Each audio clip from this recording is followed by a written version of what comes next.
Still following our breaking news here at 6:41 a.m. A fire at a bar in Iroquois County. The Watseka Fire Department says Shorty's Bar is currently on fire. Police actually got that call at about 3 a.m. Breaking news here at noon. A rescue effort on the flooded Salt Fork River in St. Joseph. And we now know they have rescued a woman from the waters. We're going to show you here the overspread water from the flooded Salt Fork. This just north of I-74. That rescue effort started at about 10:30 this morning and included response from the Mahomet-based Corn Belt dive team. We do know a woman was in the water for at least 40 minutes as people tried to find a way to get to her. They did at about 11:10 this morning, but there has not been an update on her condition. We're now learning that a firefighter got a canoe to paddle out to her right after they had struggled during the initial rescue efforts, building a new plane, building a wall, and rebuilding his team. President Trump is in St. Louis today for a tour of the company rebuilding Air Force One after firing his Secretary of State on Twitter. A Decatur man is disfigured after somebody beat him with a bar stool. And former President Barack Obama might get his own Netflix show. Bruce Rauner signed a bipartisan bill protecting health care for more than 3 million Illinoisans. The governor signed the bill. In addition to Governor Rauner, the state comptroller says Governors Quinn, Blagojevich, and Ryan used similar practices to hide employee salaries and budgets of other state agencies. He said he had lunch with the folks from the NRA, and he said it's time to make a change here. Now, watching from the outside, if I can be frank, it feels like we're so quick to defend the Second Amendment that we lose the empathy, and it doesn't feel like that's there. In terms of relationships with the NRA, I know certain businesses are talking about getting rid of discounts for NRA members. Are you rethinking a relationship with the NRA? Well, I'm actually an NRA member. Okay. And as somebody who had to dodge bullets from a crazed gunman. This is the Olympic story you've been waiting for. For the first time, mixed doubles curling will be at the Winter Olympics. A pair from Wisconsin will be the first Americans to represent the nation in the category. Medical bills are inconvenient enough when you know they're coming, but more and more people are seeing charges for an appointment, even advice they thought was free. A new lesson in the changing world of healthcare: be careful what you say to your doctor, even about your health. How can they treat you as a whole person if they don't really want to know everything that's happening?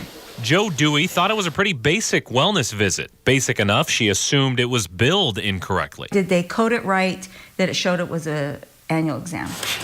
At the free checkup, the doctor checked her heart, lungs, height, weight, but then asked what seemed to Dewey like a standard wellness question. Are there any other issues that you're concerned about right now? And I said, yeah, my elbow's really sore right here. I think it's like a tennis elbow. She didn't know it then, but at that moment, it became a separate appointment, one that cost $93 out of pocket. Then, of course, when I got the bill, I was very surprised. Larry Mathis has had his annual exams covered by his company's insurance for decades. This year, a bump on the ankle, an ear cleaning, a prostate exam. The total bill was probably close to $480, and it should have been $0. Both Mathis and Dewey learned a costly lesson of the wellness check. The free appointment, an Affordable Care Act feature around since 2011, covers a basic health screening, really meant to get out ahead of potential issues, not treat ones that already exist. There are still chronic conditions and there are still acute conditions, but the wellness portion, let's just pull all of that out into a separate visit. By now, this is well known inside the healthcare industry, but how many patients know?